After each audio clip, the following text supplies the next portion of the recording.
دی. اس نے کہا کہ مالک بھی تو ہے, رحمان بھی تو ہے, رحیم بھی تو ہے, عبادت بھی تیری کرتے ہیں تو مدد بھی تو تجھی سے مانگنی ہے. اب مہربانی فرمانا اہدنا الصراط المستقیم, ہمیں سیدھا راستہ دکھا دے. صراط الذین انعمت علیہم, ان لوگوں کا راستہ دکھانا جن پر تو نے انعام کیا ہے. غیر المغضوب علیہم ولا الضالین, ان کے راستے پہ نہ چلانا جن پر تیرا غضب ہوا, جو گمراہ ہو گئے ان کے راستے. تو نماز میں جب ترجمے پر آپ کا غور ہوتا ہے تو آپ کا تو دل خود بخود لگ جاتا ہے, شوق بڑھ جاتا ہے آپ کا. تو اتنی چیزیں ہم زندگی میں یاد کرتے ہیں, تو اگر ترجمہ بھی نماز کا یاد کر لیں اور پھر شوق سے پڑھیں تو آپ یقین کریں طبیعت کھینچی چلی آئے گی. ہمارے یہاں کچھ لوگ نماز پڑھتے ہیں پر بڑی لاپرواہی سے پڑھتے ہیں, کبھی ادھر دیکھتے ہیں, کبھی ادھر دیکھتے ہیں, کبھی بال سہلاتے ہیں. وہ میں نے دیکھا ہے سجدے جا رہے ہیں تو سیانے بندے کبھی کپڑے کو چھیڑ رہے ہیں, کبھی جگہ کو چھیڑ رہے ہیں. میرے نبی کریم صلی اللہ تعالیٰ علیہ وسلم نے فرمایا ان لوگوں کا کیا حال ہے جو اپنی نماز میں نظریں آسمان کی طرف اٹھاتے ہیں. رکوع سے اٹھے تو اوپر دیکھنا شروع کر دیا, کیا حال ہے ان کا. اور پھر حضور نے ایک موقع پر تو سختی فرمایا جو نماز پڑھتے اپنی نظریں آسمان کی طرف اٹھاتا ہے وہ باز آ جائے, ورنہ ایسا نہ ہو کہ رب اس کی آنکھیں ہی چھین لے. باز آ جائے اس کام سے. خشوع کے ساتھ نماز پڑھے, عاجزی کے ساتھ نماز پڑھے, اس کا دل لگا ہوا ہو نماز کے اندر. میرے نبی پاک صلی اللہ تعالیٰ علیہ وآلہ وسلم کے غلام حضرت انس بن مالک رضی اللہ تعالیٰ عنہ فرماتے ہیں کہ رسول پاک صلی اللہ علیہ وسلم نے مجھ سے فرمایا تھا کہ بیٹے نماز میں ادھر ادھر دیکھنے سے بچو, کیونکہ فرمایا نماز میں ادھر ادھر توجہ کرنا یہ بندے کو ہلاک کر دیتا ہے. ہلاکت ہے اس میں اگر تم نے ادھر ادھر توجہ ہوگی. نماز تم مالک کی بارگاہ میں کھڑے ہو اور تم دیکھ ادھر ادھر رہے ہو. تو ایک تو نماز عاجزی کے ساتھ. پھر فرمایا والذین ہم عن اللغو معرضون, وہ لوگ جو فضول باتوں سے, لغویات سے اپنا منہ پھیر لیتے ہیں, فضولیات سے. ہمارے ہاں نا بہت سارے لوگ ایسے ہیں جو بلا وجہ ان چیزوں میں دلچسپی لیتے ہیں جو ان کے مطلب کی نہیں ہے. ان کے مطلب کی آپ کسی سے ملنے کہتے ہیں کیا حال ہے, ٹھیک ہے جی. بچوں کا کیا حال ہے, ٹھیک ہے. بچے کتنے ہیں؟ تو بھئی آپ کو جب پتہ ہی نہیں تھا کتنے ہیں تو حال کیوں پوچھا آپ نے؟ آپ کرتے کیا ہیں؟ آپ کا بڑا بھائی کیا کرتا ہے, چھوٹا بھائی کیا کرتا ہے, ابا جی کیا کرتے ہیں؟ بھئی آپ کے مطلب کی بات نہیں. آپ مطلب کی, مقصد کی بات کریں. بے مقصد باتوں میں الجھنے کی ضرورت نہیں ہے.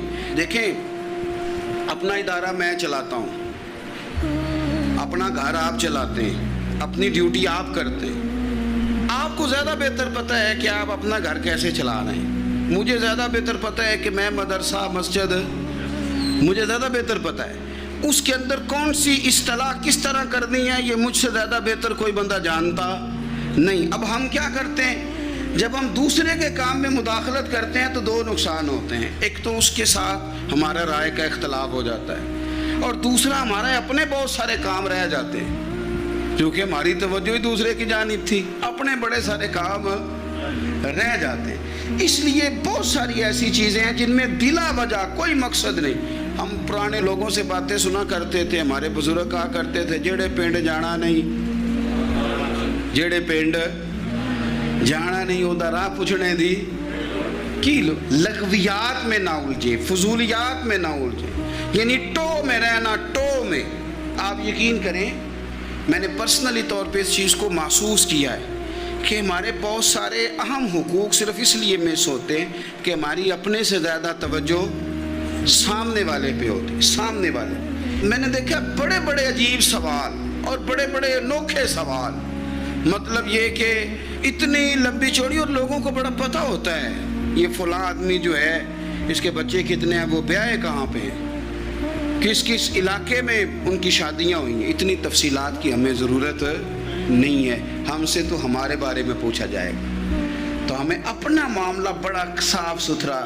دیکھیں کیا سونی بات کی مدینے والے رسول نے, قربان جائیں حضور کے جملوں پر.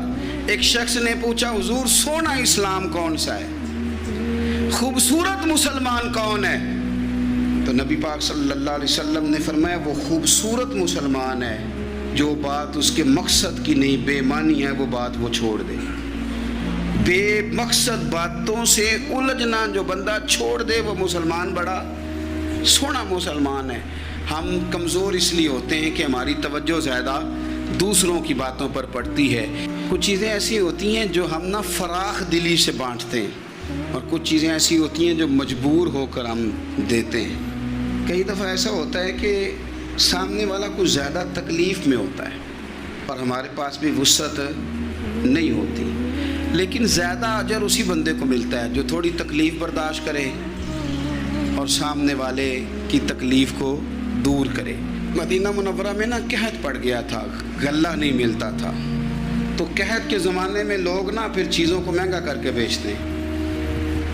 ہمارے ہاں ایک طرف چینی کی لائنیں لگی ہوتی ہیں، دوسری دفعہ چھاپا پڑتا ہے، پورے کے پورے گودام بھرے ہوئے نکل آتے ہیں، لوگ مصنوعی قلت پیدا کر دیتے ہیں۔ حضرت عمر فاروق رضی اللہ تعالیٰ عنہ کے زمانہ نور میں قحط پڑ گیا تھا، گندم کا دانہ اس طرح ہو گیا تھا جس طرح سونا ہے۔ سیدنا عثمان غنی رضی اللہ تعالیٰ عنہ کے نا بہت سارے اونٹ غلے کے بھرے ہوئے مصر سے آئے، اور لگتا یوں ہے کہ وہ شخص آپ ہی کو غلہ دیتا تھا، کسی اور کو دیتا بھی نہیں تھا، جو اونٹ بھر کے اس نے دیے۔ تو مدینہ منورہ کے اندر جب وہ مال پہنچا نا، آپ کو بتانا یہ چاہ رہا ہوں کہ ساری تجارت بندوں سے نہیں کرنی چاہیے، کچھ اللہ سے بھی کرنی چاہیے۔ رب سے جو بندہ تجارت کرتا ہے وہ بڑا کامیاب ہوتا ہے۔ وہ غلے سے بھرے ہوئے اونٹ آپ کے پہنچ گئے تو تاجر آئے، انہوں نے آگے کہا عثمان ہم کھول کے نہیں دیکھتے کہ اندر مٹی ہے کہ سونا ہے، اور یہ بھی نہیں پوچھتے آپ نے کتنے کا خریدا ہے، آپ کی زبان پر اعتبار ہے، آپ نے جتنے کا مال لیا ہے نا ہم ڈبل دیتے ہیں، آپ ہمیں دے دیں۔ آپ فرمانے لگے نہیں مجھے زیادہ نفع ملتا ہے۔ انہوں نے کہا 2 گنا، فرمایا نہیں زیادہ ملتا ہے، کہا 3 گنا، فرمایا زیادہ ملتا ہے۔ وہ کہنے لگے اس سے زیادہ تو کوئی تاجر ہے ہی نہیں جو زیادہ دے، فرمایا بس مجھے ملتا ہے نا۔ کہا کتنا ملتا ہے؟ فرمانے لگے لگتا ہے کہ اگر وہ تاجر زیادہ کرم نوازی کرے تو 700 گنا تو دے گا ہی، اور باقی کریم ہے۔ انہوں نے کہا جی نہیں اتنا نہیں ہم دے سکتے، پھر آپ بیچ لیں۔ یہ بات ہی سمجھ میں نہیں آتی۔ لوگ چلے گئے تو حضرت عثمان غنی مال اٹھا کے مسجد کے دروازے پہ لے گئے، جا کے کہنے لگے اے عمر اعلان کر دیں جس غریب کو گندم کی ضرورت ہے، آسانی کے دور میں نہیں دقت کے دور میں، جب لوگوں کو مل نہیں رہی چیز، جس کو ضرورت ہے وہ آئے اور آ کے لے جائے۔ جب جناب عثمان غنی کے اس غلے کا اعلان ہوا تو تاجروں کو اب مسئلہ سمجھ میں آیا۔